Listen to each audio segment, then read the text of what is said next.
Meu irmão, se você visse o tamanho dos ratos que eu tô vendo ali, será que o maior é macho e as duas menores são fêmea?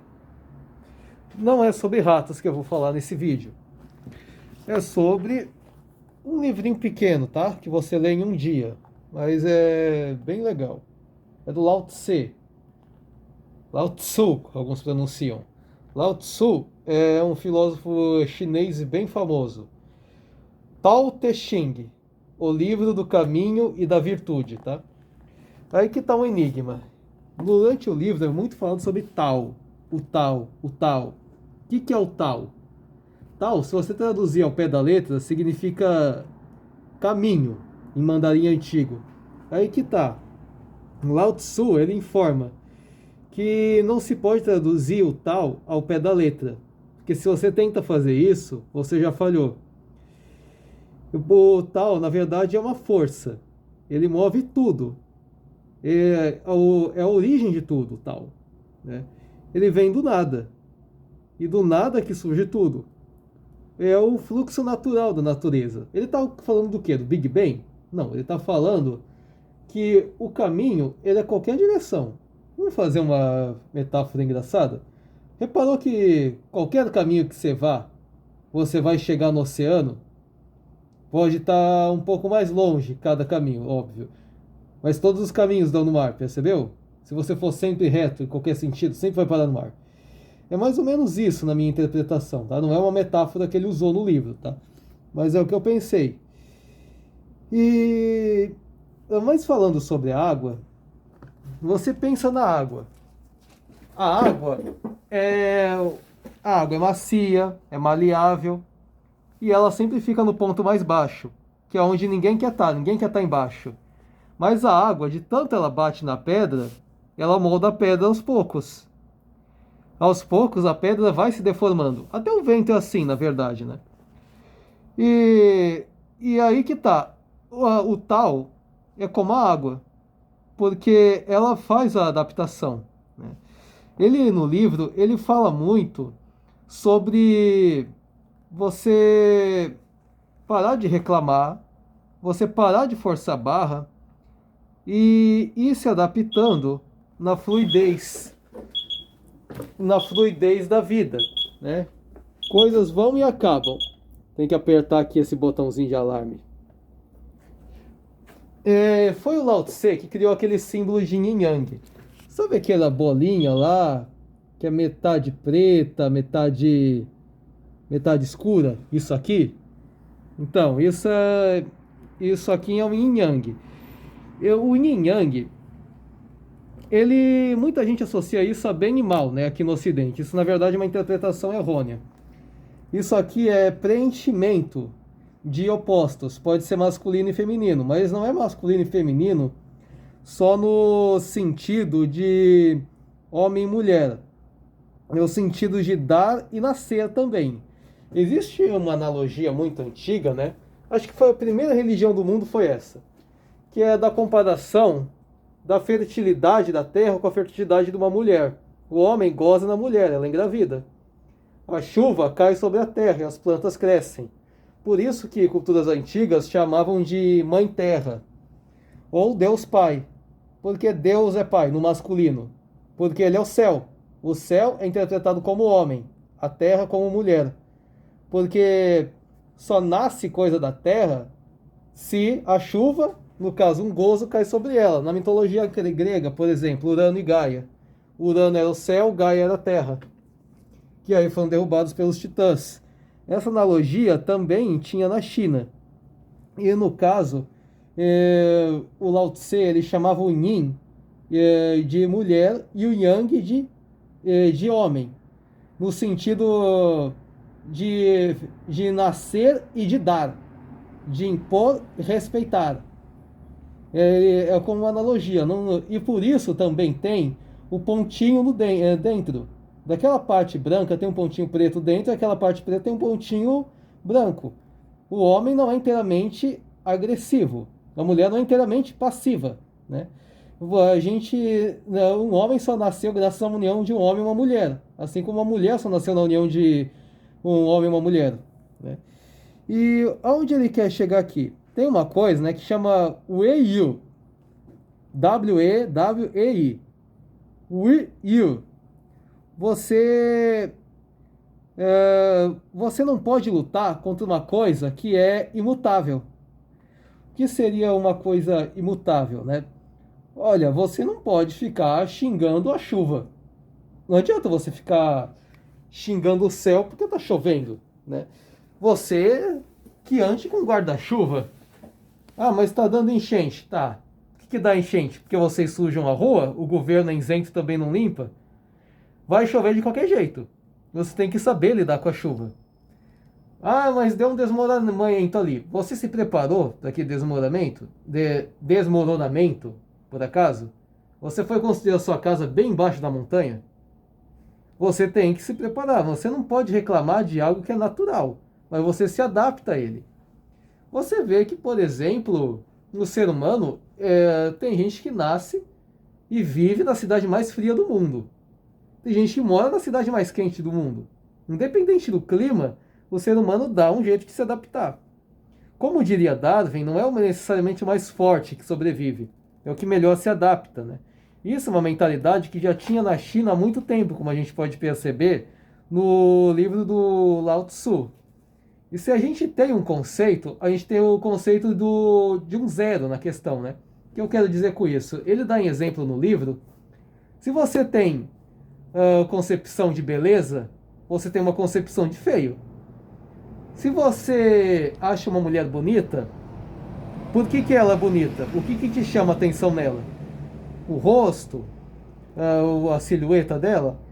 Se você tem concepção de bonita, você tem concepção de uma que não é tão bonita, não necessariamente feia, e da feia, né? Agora, isso também não se aplica a beleza, pode ser personalidade. Ser uma fêmea fatal bem ignorante, falsa, ou a gordinha honesta. Isso seria um exemplo. Mas da mesma forma que tem o exemplo da beleza e da feiura, se tem o exemplo do habilidoso e do não habilidoso. O habilidoso, um dia ele não tinha habilidade, porque ele aprendeu.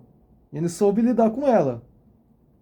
Então, o não habilidoso acaba aprendendo com quem tem habilidade. E você reconhece isso da mesma forma que a beleza, quando você vê ou como eles agem. O Lao Tse, ele prega muito sobre a fuga do orgulho e da ostentação, né? Imagina que você está no topo de um lugar. Se você chega no topo, numa montanha, num prédio, não resta mais nada além de descer, né?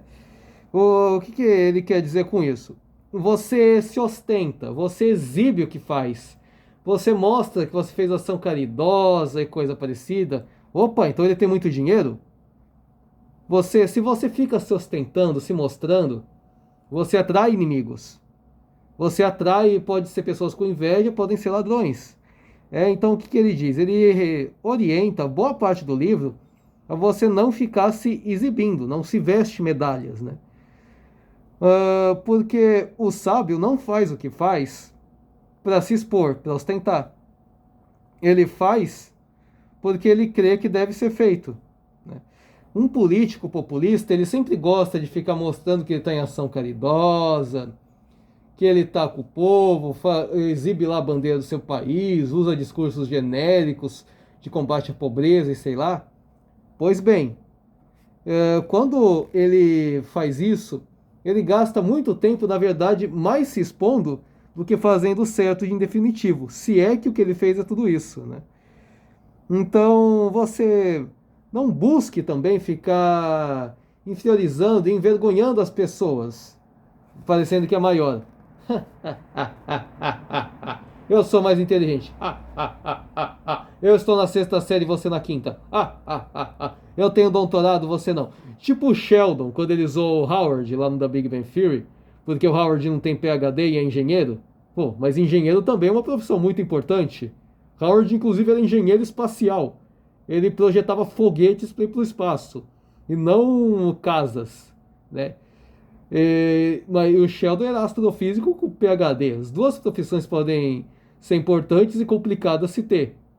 Ainda assim, ele tentava crescer em cima do Howard, dizendo que é mais inteligente, sendo que Howard também tem uma quantidade bem considerável de inteligência, né? Então, o sábio, ele se isola nessa torre de marfim, ele para não atrair inveja, né? E aqui, cara, eu resolvi separar alguns capítulos que eu gostaria de ler com você, para você ter uma impressão, impressões à parte também, né? Essa luz aqui acho que vai talvez atrapalhe um pouco quem vê o vídeo. Tá, vamos começar pelo capítulo 4, né, que eu anotei para ler durante o vídeo, capítulo 4. O Lao Tzu, ele, no livro dele, ele explica suas teorias através de poemas. Por isso pode ser um pouco difícil para o leitor acabar interpretando, né? Principalmente se você não está ciente sobre o conceito dele de yin yang, que ele mesmo explicou. O tal é como vazio.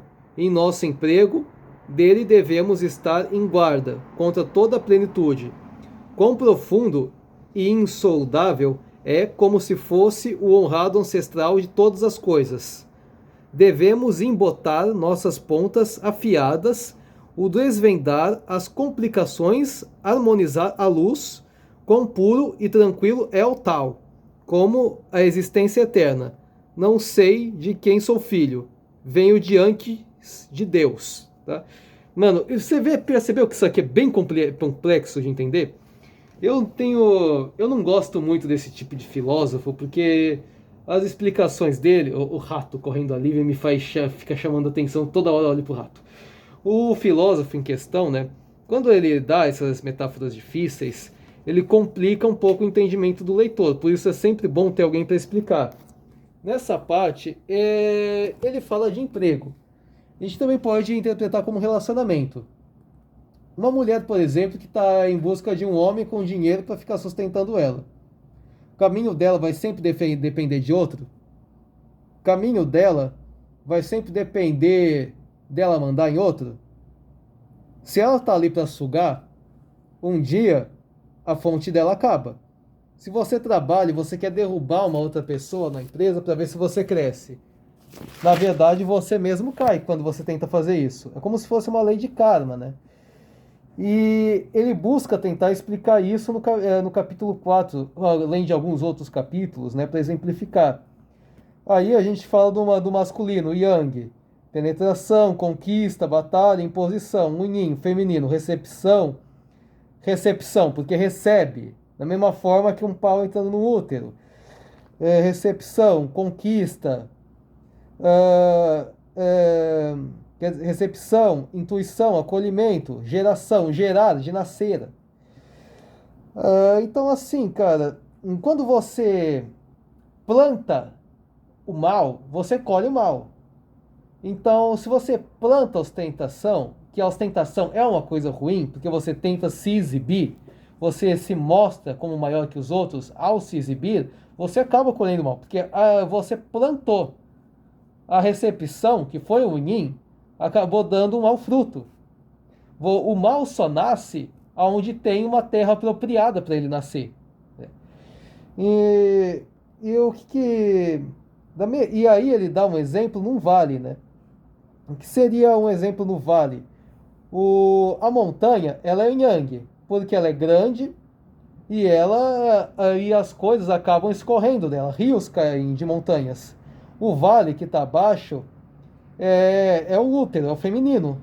Da mesma forma que a montanha é imponente, rígida, o vale ele acaba sendo o vazio aonde pode nascer as coisas. Aí você vê um outro exemplo dele. Você faz um vaso a partir de barro. O barro foi passivo. Ele não era. É justamente por ele ser vazio, ser só barro, que ele tem utilidade. Porque é a partir daquele nada que você pode fazer um vaso. O vaso, ele é útil justamente porque ele é vazio. Porque é possível você pôr coisas dentro do vaso, né? Você não compra uma bolsa para ela só ficar parada. Você compra uma bolsa para colocar coisas dentro da bolsa. Então, assim, ser vale é ser o receptivo. Ter a mudança passageira. Porque o rio que atravessa, que vem daquela montanha, passa naquele vale, é o que atrai vida. Então aquele passivo, aquele yin, é o que trai mais ativos, é o que trai mais yangs. Se tem rio, tem planta, tem vida, tem animal, tem civilização, né? O Egito Antigo, a civilização nasceu à margem do rio Nilo, né? Então aqui vamos ler a parte 6, né? A parte 6, ele diz o seguinte: os espíritos do vale não morrem.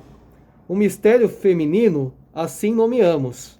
No chinês, eles não colocaram feminino, eles colocaram yin, né? O portão, de onde primeiro eles saíram, é chamado de raiz da qual nasceram o céu e a terra.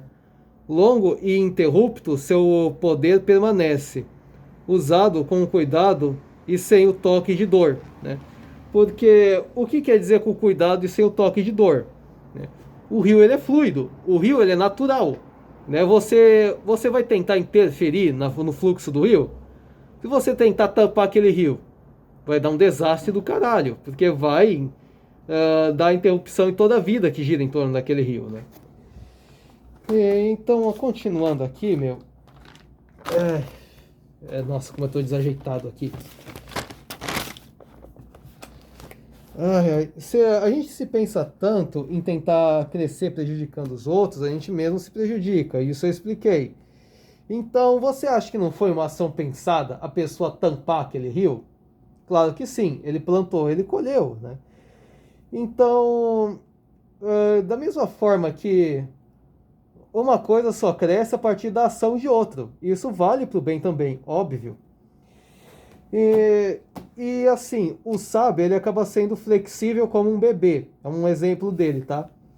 E sempre aprende se adaptando. Você pensa num bebê. O bebê não julga nada, ele não entende nada, mas ele vê tudo, ele copia o adulto. O bebê passa a querer andar em duas pernas porque ele vê o adulto fazendo aquilo. Você fala com uma criança, ela não entende, porque ela não compreende as palavras. Mas conforme a gente vai dando definição para aquelas palavras, vai construindo o idioma, vai criando conceitos. O adulto, ele já é mais rígido. O adulto já tem os seus preconceitos, mas não é preconceito no sentido de discriminação. Seria preconceito no sentido de julgar o resultado. O que aconteceu? Enfiar o dedo na tomada? Eu levo um choque, óbvio. Então, isso seria um preconceito, porque eu já tenho um conceito do que vai acontecer ali. Quando ele fala que o bebê, você tem que ser como um bebê, flexível, é em você saber dar novas definições às coisas. É você saber ter a mente em branco para colocar mais detalhes no seu entendimento, né? Então, você tem que saber como possuir. Se você quer liderar, você também tem que se pôr no lugar dos demais, né? E não só de uma pessoa, seja você ou seja alguém embaixo que te chame a atenção. Então vamos ler aqui o 10, o 11 e o 12, tá? O 12 também é sobre como prazeres podem viciar, tá? Vamos ler do 10 ao 12 aqui para você ver aqui como é um pouco difícil a leitura dele. Quando as almas inteligentes e animais são mantidos juntos em um abraço em sentido espaço, eles podem ser impedidos de se separar. Quando alguém dá atenção total à respiração vital e atrás ao máximo grau de flexibilidade, ele pode se tornar como um terno bebê, quando limpar as visões mais misteriosas de sua imaginação. Pode tornar-se sem defeitos. Defeito seria aquela pessoa que ela é muito yang, mas não tem yin. Como assim muito yang, mas não tem yin? Pensa num cara bem... Pode ser uma mulher também, não precisa necessariamente ser um homem. Pensa numa pessoa que ela é muito rígida. Ela dá muita ordem, ela dá muita bronca, ela é sem mais, mas ela também não escuta ninguém. Agora, também tem aquela pessoa que é excessivamente muito yin, não muito yang, muito yin. Ela só fala com os outros se alguém falar com ela primeiro, ela só interage com alguém se alguém interagir com ela primeiro, ela não faz nada se ninguém pedir, excessivamente passiva. Tem muito yin nela, tem um pouco yang. As duas pessoas são igualmente desequilibradas, né? E se ela for muito desequilibrada, ela se mantém naquele fluxo. Ela se mantém naquele local aonde não vai germinar nada. Porque da mesma forma que ela não planta, ela não colhe. Da mesma forma que ela não põe o yang, ela também não planta o yin dela, né? Ao amar as pessoas e governar o Estado, temos aqui ele falando de política, não pode ele prosseguir sem nenhum propósito de ação, não a abertura e fechamento de seus portões do céu, céu masculino. Ele não pode fazer isso como uma ave fêmea, embora sua inteligência alcance em todas as direções. Ele não pode parecer estar sem conhecimento. Aqui é bem difícil essa frase aqui, porque ele está explicando exatamente o que eu falei, né? Que a pessoa, quando fala de conhecimento, a gente está se referindo à pessoa que não tem consciência de como ela pode ser bruta ou como ela pode ser imprestável, né? O tal produz todas as coisas e as nutre. Tal, o caminho, você faz seu caminho quando você busca fazer alguma ação. Ele as produz e não reivindica como suas. Faz tudo, mas não se vangloria disso. Preside tudo e ainda não controla. Isso é o que é chamado de a qualidade misteriosa. Assim, cara, se eu trabalho, por exemplo, no Greenpeace, né? Aquela ONG lá que é para ajudar o meio ambiente. Eu, assim, pensando na lógica do Adam Smithers, mas o padeiro, ele não trabalha necessariamente porque ele ama fazer pão, mas porque ele precisa de dinheiro. A gente tem o sentido da barganha. Mas se também eu estou muito insatisfeito com uma profissão, eu vou acabar trabalhando mal.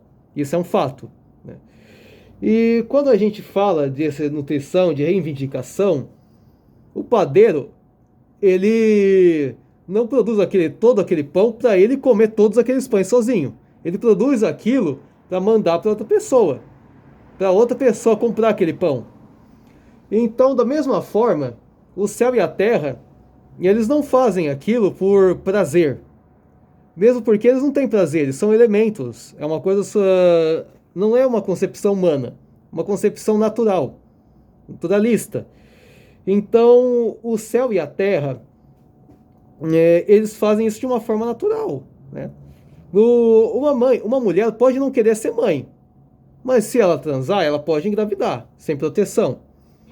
Então, o corpo dela age da forma natural. A ação dela de fazer um aborto ou um abandono não seria uma coisa natural, biologicamente falando, mas é uma ação, né? É um yang dela, porque ela faz uma ação, né? E não só receber uma ação. Então, a gente vê uma planta nascendo no meio da rua, ela não é de ninguém, aquela planta. Nasceu da natureza. O tal não fez aquilo com o propósito de ser alguém. Vamos dar um exemplo histórico que aconteceu na Islândia. Teve uma vez na Islândia, né, que Henrique, o Ruivo, ele tinha navegado para lá, né, e levado outros vikings com ele, né? E ali os dois vikings tinham dividido a ilha da Islândia em duas partes. E aí uma baleia, que cada um deles tinha a sua própria lei. Uma bendita baleia foi acabar indo parar bem no território dele. Tinha muita carne na baleia. E ele não queria dividir com o pessoal do outro lado da Islândia. E aí os dois entraram em guerra, ele foi egoísta. E aí o pessoal que entrou em guerra com ele se arrependeu de ter ido para aquela ilha, viajou mais para oeste e foi parar lá no Canadá. Depois Henrique o Ruivo se tornou cristão, e aí ele voltou da Islândia, e aí ele abandonou o terreno, né? E voltou a ser europeu, só que cristão. Então, assim, você vê como o ativo egoísta dele acabou mudando tudo. Mas não adianta você ficar reclamando. Você tem que pensar o que é que você faz daí em diante, né? Você foi para o Canadá, você fez uma colônia ali. Os vikings, eles interagiram com os índios, né? Então, sempre importa o que é que você faz daqui em diante. É que nem o Paul Sartre tinha tido. Eu fico assim impressionado como é que pessoas de épocas diferentes, elas chegam em conclusões tão parecidas, se não idênticas, né? Que tudo acaba se conectando na filosofia, mesmo que em até 6 mãos. Que ele dizia que não importa o que fizeram com você, Importa é o que você faz com o que fizeram com você, né? O 12. As 5 matrizes de cor tornam o homem cego. As 5 notas musicais tornam o homem surdo. Os 5 sabores privam a boca do paladar. O curso da carruagem e os resíduos da caça selvagem enlouquecem a mente. Objetos raros e estranhos, quando procurados, conduzem a uma mudança maligna. Portanto, o sábio busca satisfazer o desejo da barriga, não o insaciável desejo dos olhos. Ele tira dele o último, prefere buscar o primeiro. Eu acabei pulando o 11, né? A argila é transformada em vasos, mas está em seus vazios as dependências do seu uso. A porta e as janelas são cortadas das paredes para transformar um apartamento. Mas é no espaço vazio que depende de seu uso, portanto, o que tem uma existência possessiva serve para uma adaptação lucrativa, o que não tem utilidade real. Tá? E aqui sobre esse 11 que eu expliquei agora, é o que eu expliquei sobre o vaso. Eu faço uma casa para alguém morar nela, né? Ou eu faria um cubo de madeira que não serve para nada, um cubo de madeira, de gesso que não serve para nada. Mas por que eu precisaria de um cubo inútil, né? E sobre esse 12 aqui, que ele falou em vícios, uma nota sozinha não é nada. Você põe 5 notas, você já tem alguma sinfonia, alguma musiquinha.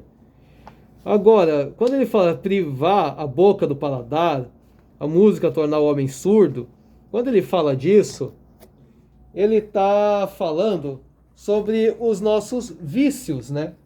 Que a gente pode ser viciado em comida, vira um gordo mórfido, viciado em ser magro, deixa de comer, se torna uma pessoa anorexa, faz mal à saúde dela. Ambos são vícios. Ambos são desequilíbrios de yin e yang. Um muito yin yang, come muito, muito yin yin, não come nada. E essas pessoas, elas se viciam. Elas acabam se prejudicando, porque elas são desequilibradas. Então, Lao Tse, ele fala muito aqui sobre o equilíbrio, a gente percebe, né? E assim, dessas 81 poemas dele, eu acho que esse meio dele aqui também, ironicamente, também é o mais difícil, né? Então, assim, ele também explica muito que ninguém recebe por ser educado. Mas quando a gente não é educado, as pessoas, elas já desobedecem, elas já começam a reclamar, né? Talvez você seja educado e a pessoa não seja de volta.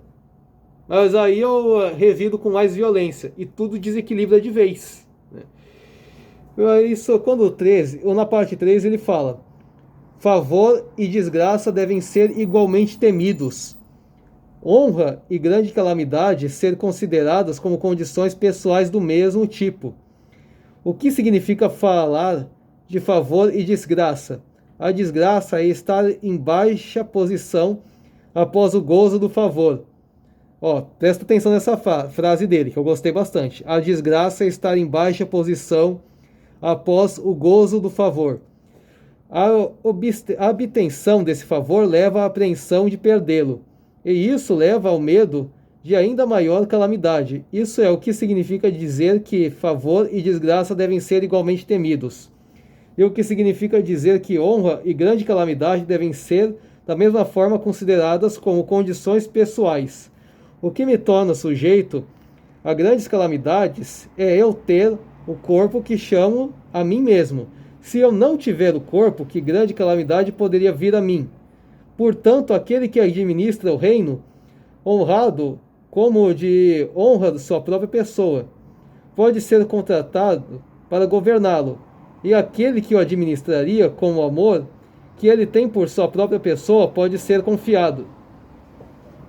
Olha, ele no fim dessa 13 aqui, desse poema aqui, ele acabou se tornando um pouco mais complicado aqui o entendimento, porque ele foi falado sobre o governança, sobre a política, né? Então, o que ele quer dizer aqui com esse favor? Tem que ser uma coisa temida. Cara, teve uma época que eu tava zerado, minha mãe tinha acabado de morrer e eu tava desempregado. Eu dependi da igreja, de doação da igreja católica, cara. E hoje, com muito orgulho, não devo mais nada à Igreja Católica. Maior recompensa que a Igreja Católica podia me dar foi eu ser independente dela. Da mesma forma que a maior recompensa que os pais podem receber da criação dos seus filhos é os filhos não dependerem mais deles, porque eles foram criados para serem adultos, né? E assim, se você sempre se mantém de doação, de favor, você também não tem total poder para gozar da sua própria vida, das suas próprias escolhas. Você vai ser comandado, e possivelmente humilhado. Cara, olha o tanto de vagabundo que vive de Bolsa Família, meu. Que vive de esmola. E se eles pudessem ter uma quantidade considerável de doação, não deveria ser para eles comerem, deveria ser para eles arranjarem emprego, né? Infelizmente, talvez não tenha tanta oportunidade. Mas a maior coisa que ela poderia receber com algum auxílio é não precisar mais dele, ser independente. Se uma pessoa sabe comandar a própria vida, se uma pessoa sabe se amar, se uma pessoa sabe ser independente, a partir disso, que ela também pode governar, que ela também pode educar, que ela também pode direcionar. Se eu não me respeito, quem vai me respeitar? Você tem que saber escutar, também tem que saber se impor. Da mesma forma que ao receber, você faz algo com esse recebimento. Você vai receber R$ 1.000, você não vai gastar 800 em, sei lá, uma tatuagem, puta, droga, né? Senão, você não vai ser digno desse dinheiro. E isso aqui ele quer dizer com a governança, com a dependência. Cara, tinha uma época, né, que tinha uma mina que ela se perdeu na rua, ela me pedia dinheiro. Por que pra mim? Porque ela sabia que eu possivelmente dava. Eu cheguei a perguntar até pra ela: eu desconfio que você tá me enxergando como uma espécie de sugar daddy, hein, Dani?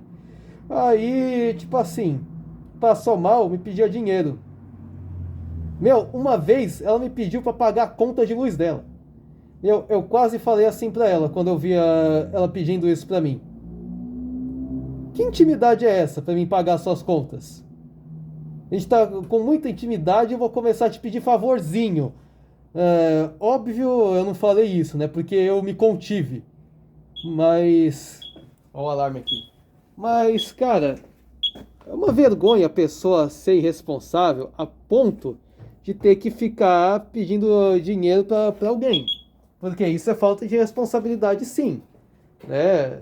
Talvez ela pode ter tido problemas aflituosos que não tinha mais opção se não pedir ajuda. Isso não é motivo de vergonha. Mas vergonha é você querer abusar. Que essa pessoa, na minha cabeça, vendo as coisas que ela mesma fazia, eu já estava desconfiando seriamente da personalidade dela. E porque, tipo assim, tinha uma época que ela estava me devendo. Eu nem lembro o que eu tinha emprestado dinheiro para ela. Mas aí eu fui trabalhar de segurança de shopping. De repente eu vi ela passeando no shopping com uma amiga, né? Aí ela não tinha reparado que era eu. Eu do lado dela. Oi. Ela na mesma noite me devolveu o dinheiro que estava me devendo de vergonha. Uma outra hora que ela estava me devendo. Oh, alarme chato. Uma outra hora que ela estava me devendo também.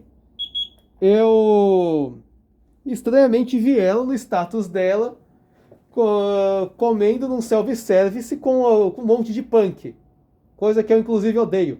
Aí, tipo, eu fiquei assim, ó, com os dedos olhando o status.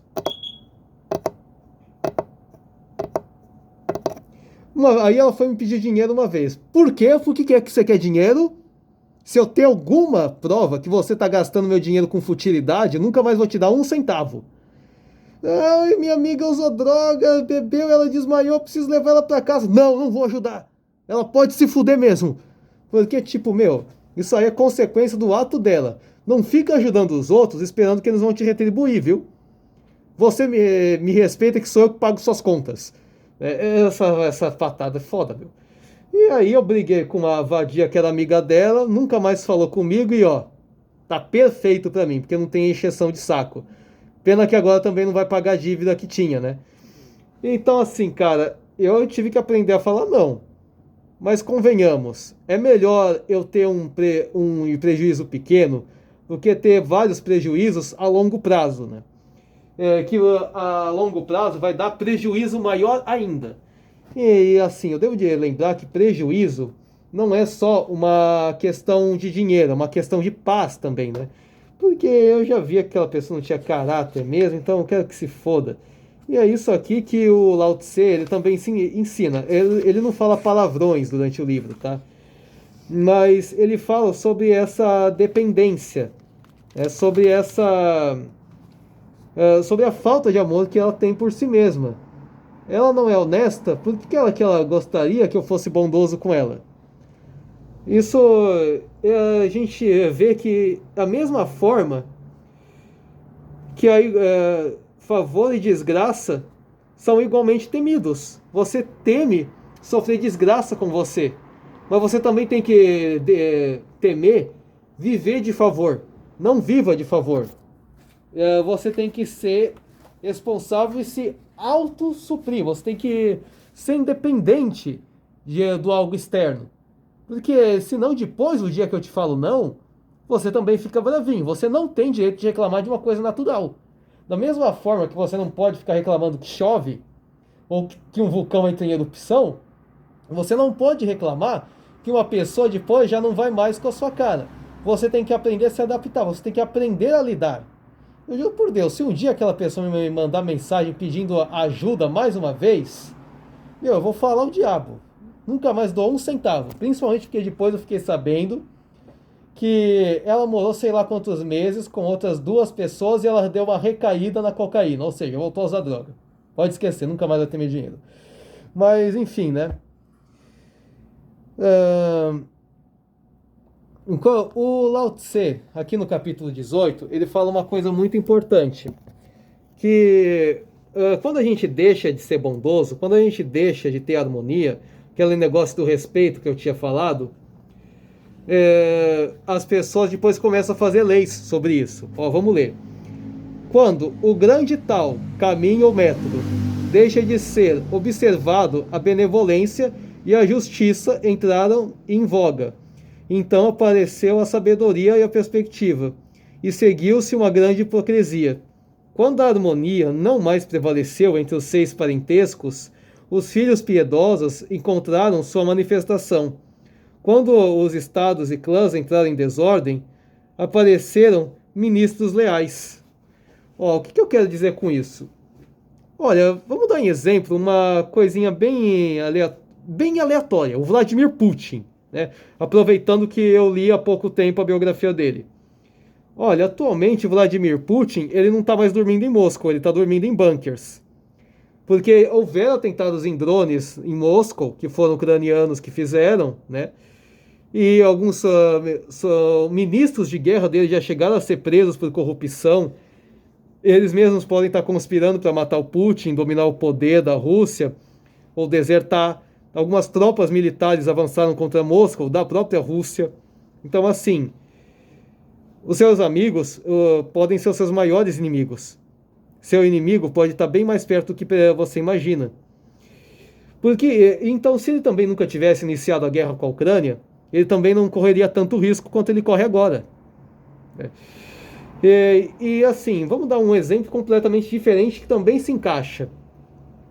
Você sabia que na Nova Zelândia não existe coisa como, por exemplo, uma Maria da Penha ou uma lei específica para mulher? Sabe por quê? Porque na Nova Zelândia nunca teve problema muito grande com isso, com violência doméstica. Logo, nunca se deu a necessidade de criar esse tipo de coisa. Todo mundo se respeita, mas quando deixa de existir respeito, a partir dali que as pessoas passam a refletir em regras novas, em leis novas, né? É isso que esse pequeno capítulo acaba explicando aqui. Quando isso tudo pode criar divisão entre pessoas depois, né? E aí depois a gente vê aqui capítulo 33 de novo, que eu vou querer ler com você, leitor, né? Eu anotei ali no caderno capítulos para mim reler. Aquele que conhece outros homens tem discernimento. Aquele que se conhece é inteligente. Aquele que supera os outros é forte. Aquele que se supera é poderoso. Aquele que está satisfeito com o seu lote é rico. Aquele que segue agindo com energia tem uma vontade firme. Aquele que não falha nas exigências de sua posição continua por muito tempo. Aquele que morre e ainda não parece tem longevidade, né? Isso aqui é uma coisa para a vida, né? Que você pode conhecer os outros, mas você sabe o que você é capaz também? Ah, eu não consigo, é difícil. Tenta, viado do caralho. Então, isso aqui você tem que se. Não, da mesma forma que você não pode subestimar os outros, não pode se subestimar, né? Agora vamos ler um outro capítulo aqui que eu anotei, né, que eu gostei bastante, que é o 41. Ele é um pouquinho maior. Os homens superiores, quando ouvem sobre o tal, levantam-se seriamente à prática. Homens medianos, ao ouvir sobre o caminho, às vezes os resguarda. Ou seja, às vezes ele tem medo de seguir aquilo, porque ele ainda não sabe que aquilo é bom. Às vezes o perde. Homens inferiores, ao ouvir sobre o caminho, tratam-no às gargalhas. Se não fosse assim, tão ridicularizado, não seria adequado para ser o tal. Por isso, ou seja, uma pessoa que ela não tem caminho, ela não tem discernimento, ela não tem objetivo, ela prefere ficar numa mesmice. Mas isso não entra em contradição com 33? Quando fala que o homem que se supre é rico? Não, não necessariamente. A pessoa, quando ela é feliz com o que tem, ela já se torna imune a um monte de doença, né? Mental, na própria cabeça. Porque ela sabe lidar, ela não fica de reclamação. Logo é fácil ela fazer as coisas porque ela não fica atacando praga nela mesma, né? Então, continuando aqui 41, a iluminação do caminho é como se fosse a obscuridade. Porque você se põe em risco, você se machuca, você se cansa.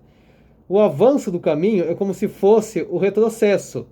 Porque você tem que deixar de lado muita coisa que você gostava, tipo jogar mais videogame ou sair para baladinhas, que são coisas que na verdade não te agregam tanto, mas você precisa trabalhar. O caminho uniforme é como uma pista acidentada. A virtude superior é como se fosse o comum. A grande brancura é como se fosse o sujo. A virtude ampla é como se fosse insuficiente. Sua sólida verdade parece sofrer uma mudança. O grande quadrado não tem ângulos. O grande recipiente conclui-se tarde. O grande som parece ter de ruído. O grande som carece de ruído. A grande imagem não tem forma. O tal está oculto e não tem nome. Mas o tal, que é hábil em transmitir tudo o que eles precisam, torná-los completos. Cara, essa parte aqui do poema, ele fala sobre um monte de ramo de arte ao mesmo tempo, percebeu? A virtude ampla é como se fosse insuficiente. Por quê? Porque amplitude, né? Quanto mais responsabilidades quanto mais poderes você tem, mais responsabilidade tem. Ou será que é o contrário? Quanto mais responsabilidade você tem, mais poder você deve ter, mais ajuda você deve ter. Sua sólida verdade parece sofrer uma mudança. Se é verdade, como é que ela muda? Cara, minha vida já está completamente diferente do ano passado, cara. Ano passado eu já estava com 2 empregos, eu trabalhava 29 horas seguidas, porque eu trabalhava em 2 empresas. Agora eu posso trabalhar de 12 a 32. E eu ainda estudo. Por quê? Porque nesse freelance que eu viro plantão, né? E ainda assim eu não reclamo disso, eu não fico chorando, não fico relembrando. Por quê?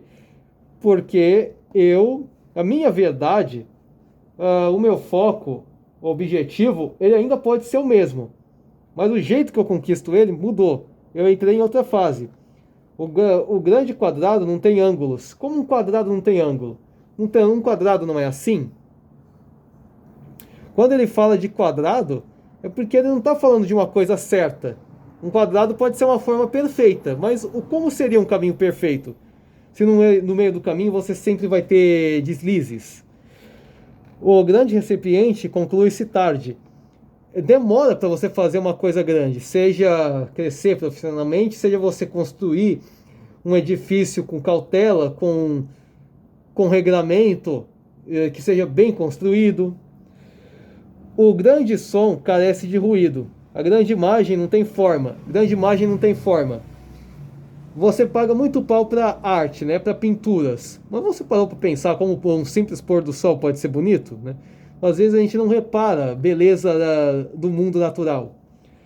O tal está oculto e não tem nome. Porque o tal, o caminho, ele não tem nome nenhum. Ainda assim ele existe, né? O tal que é hábil em transmitir tudo o que eles precisam, torná-los completos, né? O tal pode ser tudo, porque o tal também não é nada. O vaso, ele é vazio, por isso que você pode colocar coisas no vaso, né? Aí deu 7 da manhã, né? Enfim, 41, 45, 46. Vamos ler aqui, 41 ali, 45, que eu anotei também. Ai, ai. Como é complicado você gravar vídeo enquanto você está trabalhando. Pera aí. Agora são exatamente 3 da manhã.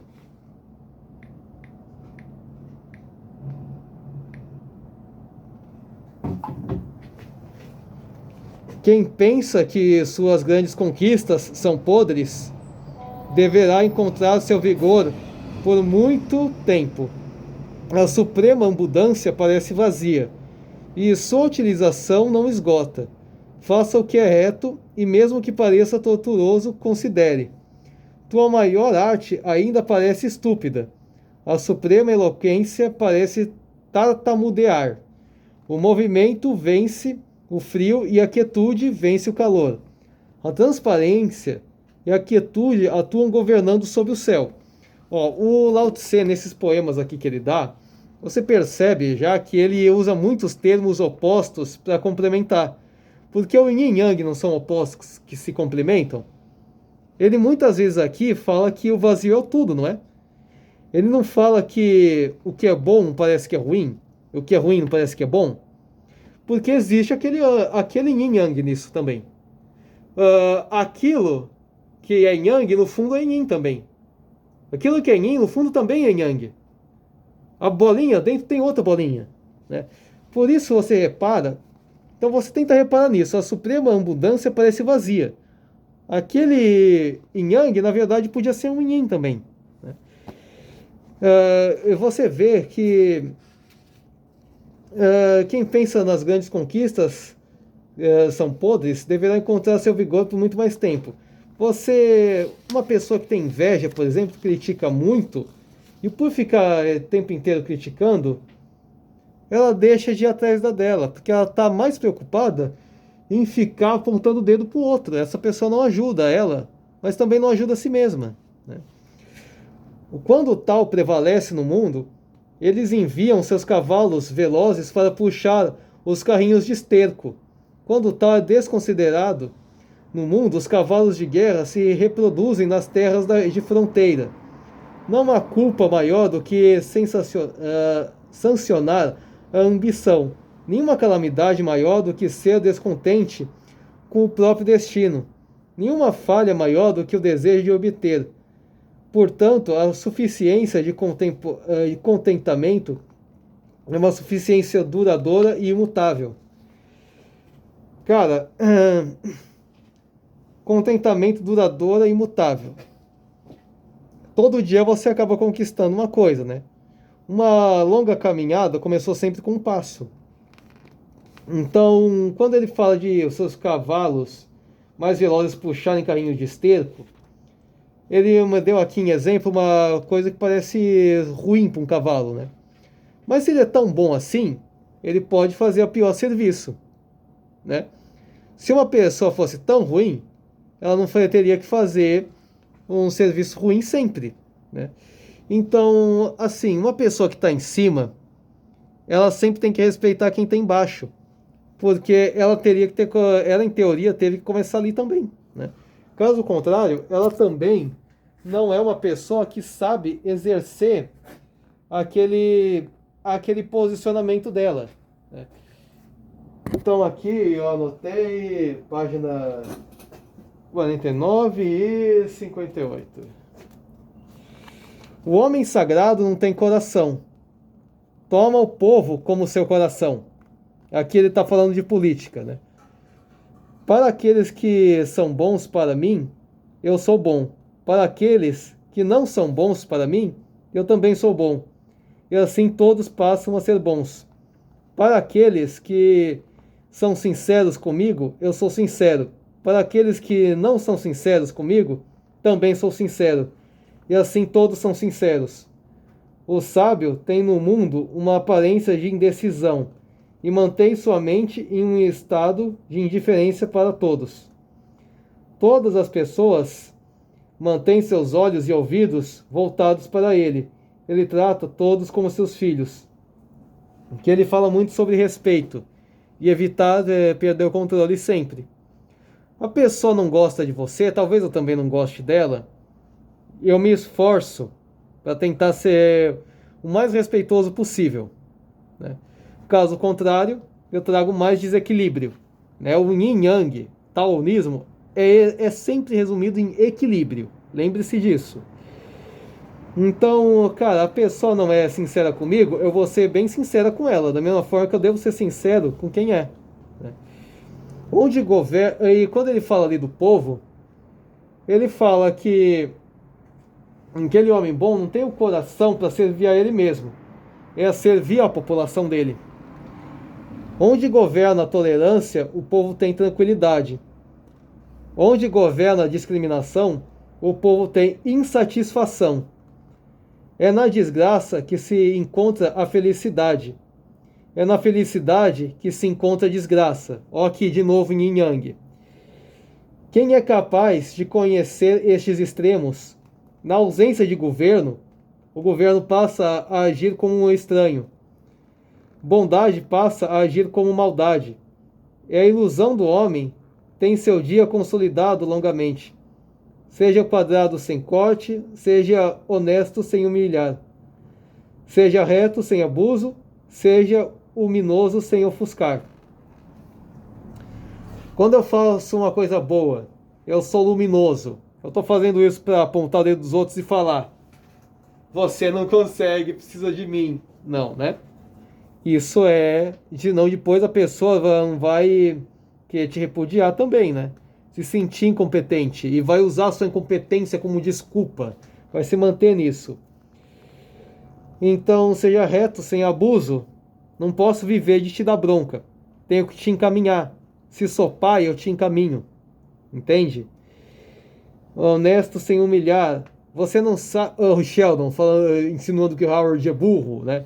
De novo, exemplo com o da Big Bang Theory. Cara, quando ele fala aqui sobre... Esse trecho aqui, ele inteiramente falou de governança, né? É na desgraça que se encontra a felicidade, é na felicidade que se encontra a desgraça. Foram situações difíceis na sua vida que tiveram que te obrigar a mudar, não foram? Da mesma forma que foram em situações felizes que a desgraça chegou, né? Me lembro até o Schopenhauer, de quando ele falou que a vida...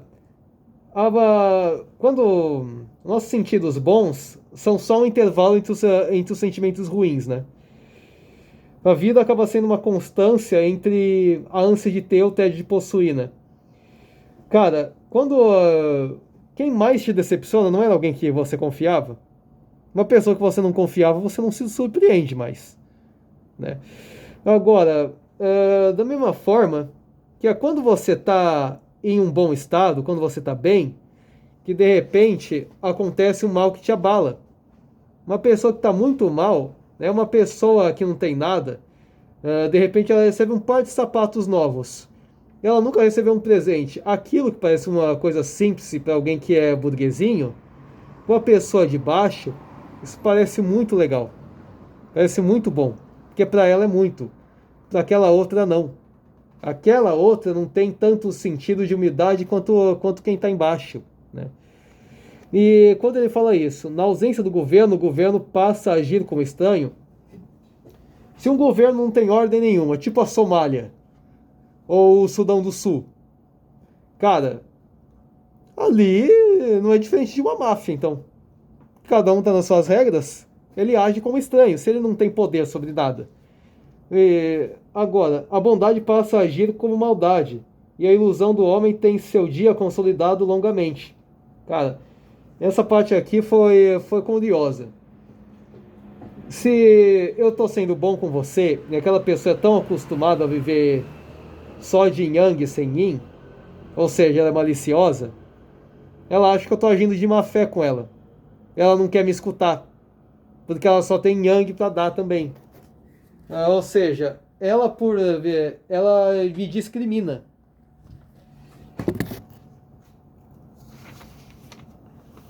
Para reger o homem, reger, yang, o homem acaba sendo yin nisso. Para reger o homem e servir o céu, nada como ser um modelo, e somente sendo modelo pode-se dominar cedo. Dominar cedo significa aumentar o acúmulo de virtude. Ou seja, a pessoa aprender desde cedo, ser encaminhada desde cedo, amadurecer desde cedo, e não deixar ela só na zona de conforto. Aumentando o acúmulo de virtude, não há o que não se possa vencer, e não havendo o que não se possa vencer, não se conhece seu extremo. Podendo conhecer seus extremos, pode-se possuir o reino. Possuindo a mãe do reino, pode ser constante. Isto é uma raiz profunda, é um pétalo sólido. E o caminho da virtude, e o caminho da vida constante é a visão duradoura. Governar um grande estado é como cozinhar peixes pequenos. Por que peixe pequeno? Quando você pega um peixinho e você fica mexendo muito, o hashi, ele estava na China antiga, quando você fica mexendo muito lá na panela, ele se desfaz inteiro, né? Você não vai conseguir comer ele, ou seja, você cozinha com mais cautela. Governar um grande estado é como cozinhar peixes pequenos, no caso, liderar o povo. Atuando sobre o céu através do caminho, seus demônios não são despertados. Não que seus demônios não sejam despertados, mas seu despertar não fere o homem. Não apenas que seu despertar não fira o homem. O homem sagrado também não fere o homem, sendo que os dois não se ferem. Assim suas virtudes se unem e retornam. O que ele quer dizer com demônios aqui? Demônio pode ser no sentido que alguém quer mexer com você, mas você sabe lidar com isso. Pode ser também de um desastre natural. Pensa no Japão, por exemplo. Dá terremoto, dá tsunami, eles resolvem aquilo em menos de uma semana. Né? Porque eles têm virtude, preparação, conhecimento. Eles sabem lidar com o problema. Né? Por quê? Porque o governo ele soube como lidar com o problema. Mas o governo também não poderia fazer nada disso se não fossem os cidadãos que estão lá para agir. Porque o governo, na verdade, é uma construção imaginária. São os funcionários que vão exercer algo, ou seja, eles são cidadãos também. Eles também moram no meio daquilo. Né? Então, página 68. Aquele que nas guerras do caminho tem habilidade não assume nenhuma porta marcial. Contra aquele que luta com boa vontade e raiva não tem recurso. Aquele que ainda vence afasta seus inimigos. Assim dizemos, ele nunca afirma, e aí está o seu poder. Assim dizemos, ele dobra a vontade dos homens, que eles com eles se unam. Assim dizemos, com o paraíso é seu fim. Nenhum sábio mais antigo é mais brilhante. Um mestre de arte de guerra disse: não me atrevo a ser um anfitrião para começar a guerra. Ou seja, você não pode chegar querendo bater nos outros, do nada. Prefiro ser o convidado, agir na defensiva, no caso, né? Isso aqui também é uma lógica de arte marcial. O Kung Fu, por exemplo, é especializado em dar contragolpe. Alguém vai te bater, você sabe reagir. Eu não me atrevo a avançar uma polegada, prefiro recuar em um pé. Isso é chamado de organizar as fileiras. Onde não há fileiras, desnudar os braços para lutar, onde não há braços para desnudar, agarrando a arma onde não há arma para agarrar, avançando contra o inimigo onde não há inimigo. Mano, isso aqui ele filosofou pra caralho. Eu vou lutar contra uma sombra? Eu vou lutar contra o ar? Eu vou lutar contra um fantasma que eu não enxergo? Não, ele tá falando que maior batalha contra você mesmo, né? Quando você tem preguiça, quando você tem falta de vontade, você tem que saber agir. Você tem que saber impor algo. Você tem que saber lidar, evoluir.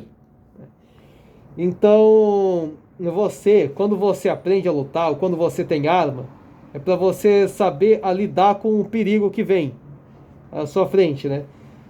Você vê que a pessoa que resolve te bater primeiro, resolve agir na malícia com você, você também tem que saber agir a não ser passivo, tem que saber a se defender, né? Porque aquela pessoa, por ser maliciosa, ela também pode achar que você que está querendo isso, entende?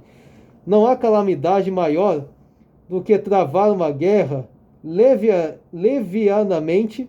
Fazer isso é quase perder a gentileza que é tão preciosa. Assim é que quando as armas opostas são cruzadas, quem deplora a situação vence. Ou seja, quem sabe lidar com aquela situação, né? Ai, 69, 70. Minhas palavras são muito fáceis de saber, na verdade eu discordo, é bem complicado entender os poemas dele. Minhas palavras são muito fáceis de saber e muito fáceis de praticar, mas não há ninguém no mundo que é capaz de conhecê-las e praticá-las. Há um princípio originário e abrangente em minhas palavras. É uma lei autorizada para as conquistas que eu aplico. É porque eles não sabem que os homens não me conhecem. São poucas os que me conhecem. Por isso devo ser valorizado ainda mais. Ou seja, ele sabendo que os outros talvez possam não entender, ele tem que se conhecer, ele tem que saber lidar sem os outros. É assim que o sábio usa sua vestimenta pobre, de pano, enquanto carrega seu sinete de jade em seu seio. O sinete de jade dele, uma coisa valiosa, não uma coisa que ele vai andar por aí ostentando, tipo uma medalha. Uma coisa que ele guarda por trás daquela pobreza. Ele parece que é fraco, ele parece que é pobre, parece que é uma pessoa simples, mas ele tem uma coisa muito valiosa com ele. É a sabedoria que ele carrega. Eis aqui o alarme de novo.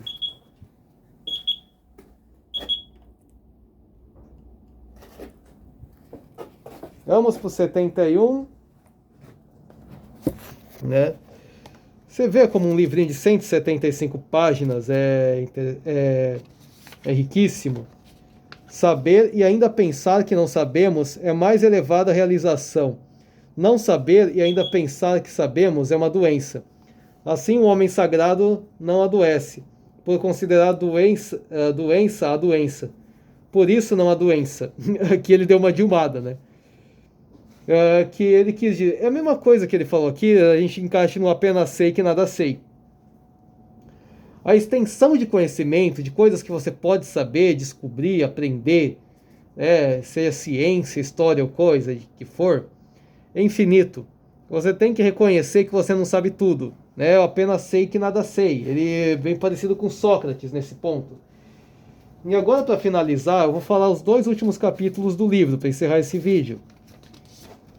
Em um pequeno estado com uma pequena população, eu ordenaria que, embora houvessem indivíduos com habilidades de 10 ou 100 homens, não deve haver emprego deles. Eu falaria às pessoas que, embora considerem a morte uma coisa dolorosa, não deveriam evitá-la. Embora tivessem barcos e carruagens, não deveriam ter oportunidades de andar neles. Embora tivessem armaduras e armas afiadas, não deveriam ter oportunidade de vesti-las ou usá-las. Faça o povo retornar aos nós em corda e ao seu uso. Então serão doces seus alimentos, belas suas roupas, pacíficas suas moradias e alegres seus costumes. Deve haver um estado vizinho à vista, e as vozes das aves e dos cães devem ser ouvidos desde ele até nós. Faça o povo alcançar a velhice sem ter que ir e vir. Palavras sinceras não são boas, belas palavras não são sinceras. E yin yang de novo. Aqueles que são qualificados no tal não discutem sobre isso. Os contenciosos não são hábeis nisso. Quem conhece o tal não é extensivamente erudito. Os extensivamente eruditos não sabem disso. O sábio não acumula para si mesmo. Quanto mais ele faz para os outros, mais ele possui. Quanto mais ele se dá aos outros, mais ele tem a si mesmo. Quando toda a nitidez do caminho do céu não fere, com tudo que está fazendo no caminho do sábio, ele não se esforça. Assim, o que ele quer dizer com isso? O cara que tem grande conhecimento, grande sabedoria ou sei lá o quê, ele não vai ficar perdendo tempo querendo explicar isso para quem também não quer aprender. Você pode ter um exército, mas melhor ainda seria se você não precisasse, mas você pode precisar dele um dia, né? Então, assim, ele não está dizendo que a gente não tem que deixar de querer aprender a se defender, que a gente não precisa de arma ou de armadura. Mas assim, a gente tem essas coisas para não precisar delas um dia. É a mesma lógica lá do direito da mulher que eu dei da Nova Zelândia. Você poderia ter essas coisas se há necessidade, né? Mas ali nunca teve. Se eu ando com arma de fogo, a ideia dela, em teoria, é eu me defender, não é mesmo? Então, eu ando com uma arma de fogo que é feito para dar tiro, esperando que eu não precise usar ela, né? É isso que ele quis dizer com isso. Eu estou conferindo se tem uma bebida aqui, deve ser só café. Mas, enfim, esse aqui foi a leitura do livro de hoje, do Lao Tzu. É uma leitura que, embora pequena, ela é um pouco complexa, como você pôde observar, porque os poemas dele, talvez você precise ler mais de uma vez para você ter certeza que você interpretou certo, né? Para você ter certeza da ambiguidade das palavras. Ambiguidade porque ele usa termos opostos para sempre considerar o yin yang da passividade e da atividade, do equilíbrio de tais forças. O livro inteiro, ele dá esse exemplo. Então, assim, da mesma forma, só existe leiteiro se existe leite, né? Só existe policial, só existe polícia porque é necessário. Existe polícia porque existe crime. Se não existisse lei, quem deveria dizer o que é certo e errado, se não o individual de cada um, né? Então, assim, esse livro ele fala sobre a vida, sobre o que seria um governante ideal, o que seria um caminhar, o que seria você encaminhado também. Tudo isso é o tal, porque tudo isso são caminhos que nós seguimos, né? Então, a leitura de hoje foi essa. Lao Tzu em Tao Te Ching, o livro do caminho e da virtude.